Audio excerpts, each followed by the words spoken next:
Welcome back to the series business ಸ್ಟಡೀಸ್ನ ಈ ಒಂದು ಚಾಪ್ಟರ್ 5 ಆರ್ಗನೈಸಿಂಗ್ ಸೀರೀಸ್ಗೆ full chapter series wise ಕಲ್ತ್ಕೋತೀವಿ.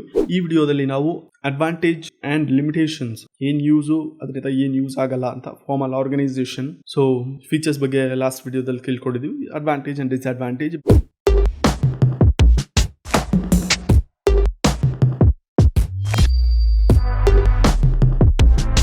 By the way, this is OBC.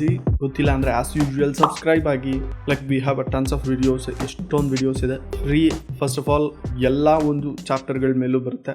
Subscribe ಆಗೋದ್ರಿಂದ ತುಂಬ use ಇದೆ ಆ್ಯಂಡ್ ಶೇರ್ ಮಾಡಿ ಬೇರೆಯವ್ರಿಗೆ, ನಿಮ್ಗೆ ಯೂಸ್ ಆಗ್ತಿದೆ ಅಂದರೆ. ಸೊ ಅಡ್ವಾಂಟೇಜ್ ಬಗ್ಗೆ ಫಸ್ಟ್ ತಿಳ್ಕೊಬೇಡೋಣ, ನೆಕ್ಸ್ಟ್ ಡಿಸ್ಅಡ್ವಾಂಟೇಜ್ ಹೋಗೋಣ. ಅಡ್ವಾಂಟೇಜ್, ಏನೇನು ಅಡ್ವಾಂಟೇಜ್ ಇದೆ? ಫಸ್ಟ್ ಒನ್, ಫಾರ್ಮಲ್ ಆರ್ಗನೈಸೇಷನ್ ಅಲ್ಲಿ ಕ್ಲಿಯರ್ ಆಗಿ ಡಿಫೈನ್ ಮಾಡಿಬಿಟ್ಟಿರ್ತಾರೆ, ಅಂದರೆ ಕ್ಲಿಯರ್ ಆಗಿ ಕೊಟ್ಬಿಟ್ಟಿರ್ತಾರೆ ಸ್ಟ್ರಕ್ಚರ್, ಹಿಂಗೆ ಇರಬೇಕು, ಯಾರ್ಯಾರು ಏನೇನು ಪೊಸಿಷನ್ನ ಮಾಡಬೇಕು, ಯಾರ್ಯಾರು ಯಾವ್ಯಾವ ಜವಾಬ್ದಾರಿ, ಯಾರ್ಯಾರು ಯಾವ ಅಥಾರಿಟಿ ಇರುತ್ತೆ, ಏನು ಕೆಲಸ ಮಾಡಬೇಕು ಅಂತ. ಹಿಂಗೆ ಕೊಟ್ಟಾಗ ಅವ್ರಿಗೆ ಒಂದು ರಿಲೇಷನ್ಶಿಪ್ ಕ್ಲೀನಾಗಿ ತಲೆಗೆ ಹೋಗ್ಬಿಟ್ಟಿರುತ್ತೆ. ಕ್ಲಿಯರ್ಲಿ ಅವ್ರಿಗೆ ಏನು ಮಾಡಬೇಕು ಅಂತ ಗೊತ್ತಿರುತ್ತೆ, ಈಸಿ. ಯಾರ್ಯಾರು ಏನು ಮಾಡಬೇಕು ಅನ್ನೋದು ಮುಂಚೆನೇ ಗೊತ್ತಿದ್ದಾಗ ಯಾರ್ಯಾರಿಗೆ ಏನು ಅಸೈನ್ ಮಾಡಬೇಕು ಅನ್ನೋದು ಈಸಿ ಆಗೋಗುತ್ತೆ. ತುಂಬ ಈಸಿಯಾಗಿ ನೀನು ಕೆಲಸ ಮಾಡಬೇಕಲ್ಲ, ಅವ್ನದು ಮಾಡಬೇಕು ಅಂತ ಅಸೈನ್ ಮಾಡ್ಬೋದು.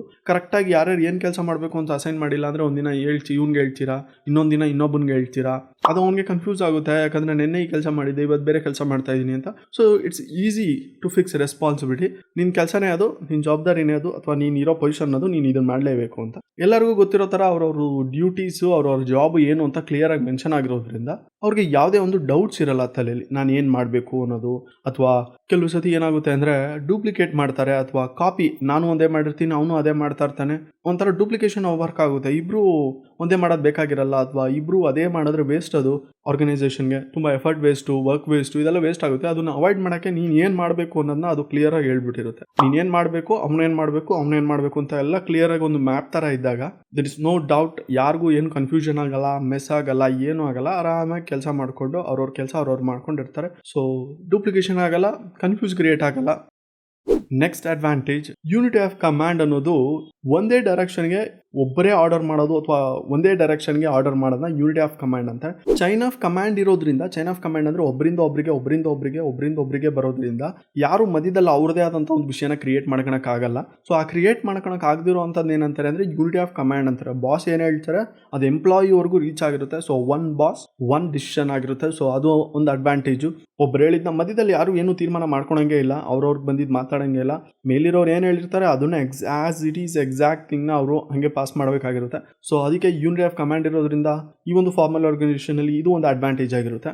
ಥರ್ಡ್ ಅಡ್ವಾಂಟೇಜ್, ಎಲ್ಲ ಎಂಪ್ಲಾಯಿಗೂ ಮೊದಲೇ ಗೊತ್ತಿರೋ ಥರ ಏನು ಮಾಡಬೇಕು ಅಂತ ಮುಂಚೆನೇ ಗೊತ್ತಿರೋದ್ರಿಂದ ಬೇಗ ಅಥವಾ ಎಫೆಕ್ಟಿವ್ ಆಗಿ ಚೆನ್ನಾಗಿ ಗೋಲ್ನ ಅಚೀವ್ ಮಾಡೋಕ್ಕೆ ಹೆಲ್ಪ್ ಮಾಡುತ್ತೆ. ಯಾವ್ಯಾವ ಹೆಲ್ಪ್ ಮಾಡುತ್ತೆ ಅಂದರೆ ಮುಂಚೆನೇ ಫ್ರೇಮ್ ವರ್ಕ್ ಹಾಕ್ಬಿಟ್ಟಿರ್ತೀವಿ, ಇದು ಬೌಂಡ್ರಿ ನಿಂದು, ಇಷ್ಟು ಕೆಲಸ ಮಾಡಬೇಕು ನೀನು, ಇಷ್ಟೇ ಮಾಡಬೇಕಾಗಿರೋದು ನೀನು, ಇದನ್ನು ಮಾಡಬಾರ್ದು ನೀನು ಅನ್ನೋದನ್ನ ಮುಂಚೆನೇ ಕೊಟ್ಟಿರೋದ್ರಿಂದ ಈ ಕೆಲಸ ಅಷ್ಟೇ ಲಿಮಿಟು.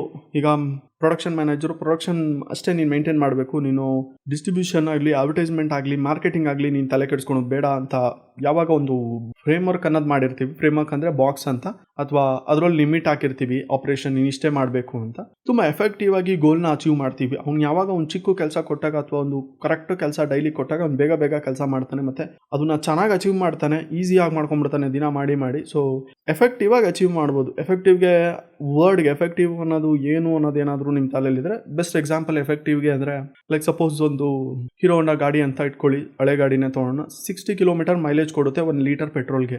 ಎಫೆಕ್ಟಿವ್ ಅನ್ನೋ ವರ್ಡ್ಗೆ ಎಕ್ಸಾಂಪಲ್ ಹೇಳ್ತಾ ಇರೋದು, ಹೇಗೆ ಎಫೆಕ್ಟಿವ್ ಆಗಿ ಯೂಸ್ ಮಾಡ್ಕೋಬೇಕು ಅಂತ ನಾವು ಹೇಳ್ಬೇಕಾದ್ರೆ ಹೇಳ್ತಾ ಇರ್ತೀವಿ. ಬಟ್ ಆ ಎಫೆಕ್ಟಿವ್ ಅಂದರೆ ಅರ್ಥ ಮಾಡ್ಕೊಳೋದು ಹೆಂಗೆ, ಒಂದು ಸಿಂಪಲ್ ಎಕ್ಸಾಂಪಲ್ ಅದು. 60 ಕಿಲೋಮೀಟರ್ ಮೈಲೇಜ್ ಕೊಡುತ್ತೆ. ನೀವು ಅಕಸ್ಮಾತ್ 1 ಲೀಟರ್ ಪೆಟ್ರೋಲ್ ಹಾಕಿಸ್ಬಿಟ್ಟು 80 ಅಥವಾ 100 ಕಿಲೋಮೀಟರ್ ಸ್ಪೀಡಲ್ಲಿ ಗಾಡಿ ನೋಡಿಸಿದ್ರೆ ನಿಮಗೆ 60 ಕಿಲೋಮೀಟರ್ ಕೊಡಲ್ಲ mileage. You got the point right.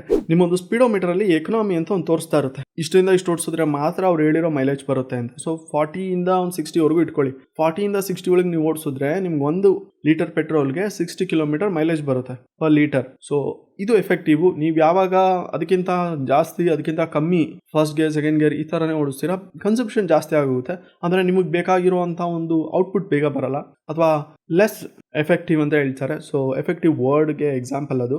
Next advantage, ಒಂದು ಸ್ಟೇಬಲ್ ಆಗಿರುತ್ತೆ ಆರ್ಗನೈಸೇಷನ್. ಇವತ್ತು ಇವನು ಒಂದೇ ಕೆಲಸ ಮಾಡ್ತಾ ಇರ್ತಾನೆ, ನಾಳೆನೂ ಅವ್ನು ಅದೇ ಕೆಲಸನೇ ಮಾಡ್ತಾ ಇರ್ತಾನೆ. That is stable. ಇವತ್ತೊಬ್ರು ಒಂದು ಕೆಲಸ ಮಾಡೋದು, ನಾಳೆ ಇನ್ನೊಬ್ರು ಒಂದು ಕೆಲಸ ಮಾಡೋದು. ಬಿಕಾಸ್ ಆರ್ಗನೈಸೇಷನ್ ಅಲ್ಲಿ ಫಿಕ್ಸ್ ಆಗಿಬಿಟ್ಟಿರ್ತಾರೆ. ಒಂದು ಸ್ಪೆಸಿಫಿಕ್ ರೂಲ್ಸ್ ಆಗಿರ್ಬೋದು, ಒಂದು ಸ್ಪೆಸಿಫಿಕ್ ಗೈಡ್ ಲೈನ್ ಆಗಿರ್ಬೋದು, ಫಿಕ್ಸ್ ಆಗಿಬಿಟ್ಟಿರುತ್ತೆ. ಆ ಎಂಪ್ಲಾಯಿ ಏನು ಮಾಡಬೇಕು ಅಥವಾ ವರ್ಕರ್ ಏನು ಮಾಡಬೇಕು, ಅವ್ರು ಯಾರು ಏನೇನು ಕೆಲಸ ಮಾಡಬೇಕು ಅನ್ನೋದು ಫಿಕ್ಸ್ ಆಗಿರೋದ್ರಿಂದ ಒಂದು ಸ್ಟೇಬಲ್ ಆಗಿ ಕೆಲಸ ನಡ್ಕೊಂಡು ಹೋಗ್ತಾನೆ ಇರುತ್ತೆ. ಅಪ್ ಆ್ಯಂಡ್ ಡೌನ್ಸ್ ಏನಿರಲ್ಲ. ಬಿಕಾಸ್ ಎಲ್ಲರೂ ಅವ್ರವ್ರದೇ ಆದಂಥ ಒಂದು ಕೆಲಸ ಮಾಡಬೇಕಾದ್ರೆ ಅವ್ರಿಗೆ ಬೇರೆ ಡೌಟ್ಸ್ ಇರಲಿ ಅಥವಾ ಓಕೆ ನಾನು ನೆನ್ನೆ ಇದು ಮಾಡಿದೆ ಇವತ್ತು ಏನು ಮಾಡಬೇಕು ಗೊತ್ತಿಲ್ಲ, ಏನೇನೋ ಮಾಡ್ತಾ ಇರ್ತಾರೆ, ಈ ಥರದ್ದು ಏನಿರಲ್ಲ. So they will be very stable. Organisation stable ಆಗಿರುತ್ತೆ ಹೋಲ್ ಇಯರ್ ಅವ್ನು ಇರೋ ತಕ ಅಥವಾ ಕೆಲಸ ಮಾಡೋ ತಕ. ಡಿಸ್ಅಡ್ವಾಂಟೇಜ್ ಹೋದಾದ್ರೆ, ಫಸ್ಟ್ ಡಿಸ್ಅಡ್ವಾಂಟೇಜ್, ಫಾರ್ಮಲ್ ಆರ್ಗನೈಸೇಷನ್ ಅಲ್ಲಿ ಡಿಸ್ಅಡ್ವಾಂಟೇಜ್ ಕೂಡ ಇದೆ. ಏನೇನು ಡಿಸ್ಅಡ್ವಾಂಟೇಜ್ ಅಂದ್ರೆ, ಆಸ್ ಚಾರ್ಟ್ ಎಲ್ಲ ಕಡೆ ಚಾರ್ಟ್ ಇರೋದ್ರಿಂದ ಯಾರು ಯಾರಿಗೆ ಹೇಳ್ಬೇಕು, ಅವರಿಂದ ನಮಗೆ ಬರಬೇಕು ಅಂತ ಒಂದು ಚಾರ್ಟ್ ಇರೋದ್ರಿಂದ ತುಂಬಾ ಡಿಲೇ ಆಗುತ್ತೆ. ಏನೇ ಒಂದು ಕಮ್ಯುನಿಕೇಶನ್ ಆಗಬೇಕಂದ್ರೂ. ಈಗ ಬಾಸ್ ಏನೋ ಒಂದು ಎಂಪ್ಲಾಯಿಗೆ ಹೇಳ್ಬೇಕು ಅಥವಾ ರೀಚ್ ಮಾಡಿಸ್ಬೇಕು ಅಂದ್ರೆ ಒಂದು ಪ್ರೊಸೀಜರಲ್ಲಿ ಡಿಲೇ ಆಗೋಗುತ್ತೆ. ಏನಂದ್ರೆ ಅವ್ರ ಕೆಳಗಡೆ ಇರೋರ್ಗೆ ಹೇಳ್ಬೇಕು, ಅವರು ಅವ್ರ ಕೆಳಗಡೆ ಇರೋರ್ಗೆ ಹೇಳ್ತಾರೆ, ಅವರು ಅವ್ರ ಕೆಳಗಡೆ, ಕೊನೆಗೆ ಅದು ಬರೋಷ್ಟೊತ್ತಿಗೆ ಎಷ್ಟೋ ದಿನಗಳಾಗ್ಬಿಟ್ಟಿರುತ್ತೆ. ಸೊ ಈ ಚೈನ್ ಆಫ್ ಕಮಾಂಡ್ ಅಂತ ಏನಿರುತ್ತೆ, ಆ ಚೈನ್ ಆಫ್ ಕಮಾಂಡ್ ಅಲ್ಲಿಂದ ಬರಬೇಕಾದ್ರೆ ಒಬ್ಬರಿಂದ ಒಬ್ರಿಗೆ ತುಂಬಾ ಡಿಲೇ ಆಗಿ ತುಂಬಾ ಟೈಮ್ ತೊಗೊಳುತ್ತೆ. ಸೊ ಡಿಸಿಷನ್ ಮೇಕಿಂಗು ಕೆಲವು ಸತಿ ತೀರ್ಮಾನಗಳು ತಗೋಬೇಕಾದ್ರೂ ತುಂಬಾ ಟೈಮ್ ಹಿಡಿದ್ಬಿಡುತ್ತೆ. ಎರಡನೇ ಲಿಮಿಟೇಷನ್, ಡಿಸ್ಅಡ್ವಾಂಟೇಜ್ ಇದು. ಕೆಲವು ಸತಿ ಆರ್ಗನೈಸೇಷನ್ ಏನು ಮಾಡುತ್ತೆ ಅಂದರೆ ಸರಿಯಾಗಿ ರೆಕಗ್ನೈಸ್ ಮಾಡಲ್ಲ ಕ್ರಿಯೇಟಿವ್ ಟ್ಯಾಲೆಂಟ್ನ ಅಥವಾ ಕ್ರಿಯೇಟಿವ್ ಎಂಪ್ಲಾಯೀಸ್ ಅಥವಾ ವರ್ಕರ್ನ. ಯಾಕೆ ಅಂದರೆ ಬಿಕಾಸ್ ಇದು ಆಲ್ರೆಡಿ ಫಿಕ್ಸ್ ಮಾಡಿಬಿಟ್ಟಿರುತ್ತೆ. ನೀನು ಇದೇ ಕೆಲಸ ಮಾಡಬೇಕು, ನೀನೇನು ಮಾಡಬಾರ್ದು, ಬೇರೆದು ನೀನು ಇದೇ ಮಾಡಬೇಕು ಅಂತ ಒಂದು ಫಿಕ್ಸ್ ಡಿವಿಯೇಟ್ ಮಾಡೋಕ್ಕೆ ಬಿಡಲ್ಲ ಅಥವಾ ಬೇರೆ ಕಡೆ ಹೋಗೋಕ್ಕೆ ಬಿಡಲ್ಲ. ಫುಲ್ ರಿಜಿಡ್ ಅಂತ ಹೇಳ್ತಾರೆ. ರಿಜಿಡ್ ಅಂದರೆ ಸ್ಟ್ರಿಕ್ಟ್ ಅಂತ. ಒಂದು ಸ್ಟ್ರಿಕ್ಟ್ ಪಾಲಿಸಿ ಹಾಕ್ಬಿಟ್ಟಿರುತ್ತೆ, ಹಿಂಗೆ ಇರಬೇಕು, ನೀನು ಇಷ್ಟೇ ಕೆಲಸ ಮಾಡಬೇಕು, ಇಷ್ಟರಲ್ಲೇ ಇರಬೇಕು ಅಂತ. ಸೊ ಅದೇನು ಮಾಡುತ್ತೆ, ಕ್ರಿಯೇಟಿವಿಟಿ ಮತ್ತು ಟ್ಯಾಲೆಂಟ್ನ ರಿಡ್ಯೂಸ್ ಮಾಡಿಬಿಡುತ್ತೆ. ಇದೊಂದು second disadvantage. Third disadvantage, human ರಿಲೇಶನ್ಶಿಪ್ನ ಅರ್ಥ ಮಾಡ್ಕೊಳ್ಳೋದು ತುಂಬಾ ಕಷ್ಟ ಇದೆ. ಬಿಕಾಸ್ ಎಲ್ಲ ಒಂದು ಫಾರ್ಮಲ್ ಆರ್ಗನೈಸೇಷನ್ ಅಲ್ಲೂ ಏನಾಗಿರುತ್ತೆ ಅಂದ್ರೆ ತುಂಬಾ ಸ್ಟ್ರೆಸ್ ಮಾಡಿಬಿಟ್ಟಿರ್ತಾರೆ. ಇಷ್ಟೇ ಕೆಲಸ ನಿಮ್ದು, ಇದೇ ಒಂದು ಸ್ಟ್ರಕ್ಚರ್ ಅಲ್ಲಿ ನೀವು ವರ್ಕ್ ಮಾಡಬೇಕು, ಇಷ್ಟೇ ವರ್ಕ್ ಮಾಡಬೇಕು ಅಂತ. ಇದೇನಾಗುತ್ತೆ ಅಂದ್ರೆ ಹ್ಯೂಮನ್ ರಿಲೇಶನ್ಶಿಪ್ ಎಂಟರ್ಪ್ರೈಸಸ್ ಅಲ್ಲಿ ಅರ್ಥ ಮಾಡ್ಕೊಳಕ್ಕಾಗಲ್ಲ, ತುಂಬಾ ಕಷ್ಟ ಆಗುತ್ತೆ. ಅದಕ್ಕೋಸ್ಕರ ಫಾರ್ಮಲ್ ಆರ್ಗನೈಸೇಷನ್ ಕಂಪ್ಲೀಟ್ ಪಿಕ್ಚರ್ ಕೊಡೋಕ್ಕಾಗಲ್ಲ, ಏನಾಗ್ತಿದೆ ವರ್ಕರ್ ಮಧ್ಯೆ, ಏನು ನಡೀತಿದೆ, ಅಥವಾ ಆರ್ಗನೈಸೇಷನ್ ಎಕ್ಸಾಕ್ಟ್ ವರ್ಕ್ ಏನು. ಕೆಲವು ಆರ್ಗನೈಸೇಷನ್ಗೆ ಸ್ವಲ್ಪ ಅಡ್ಜಸ್ಟ್ಮೆಂಟು ಸ್ವಲ್ಪ ಹಂಗೆ ಹಿಂಗೆ ಮಾಡಬೇಕಾಗಿರುತ್ತೆ. ಹಂಗೆ ಹಿಂಗೆ ಅಡ್ಜಸ್ಟ್ಮೆಂಟ್ ಮಾಡೋಕ್ಕಾಗಲ್ಲ. ಬಿಕಾಸ್ ಫುಲ್ ಸ್ಟ್ರಕ್ಚರ್ ಸ್ಟ್ರಿಕ್ಟ್ ಆಗಿರೋದ್ರಿಂದ ಅದು ಕೆಲವು ಸತಿ ಎಫೆಕ್ಟ್ ಮಾಡುತ್ತೆ. So if you like this video, share it. Click here to watch the next series, Informal Organization ಬಗ್ಗೆ. Support us by subscribing. Thank you for watching. See you in the next class. Bye.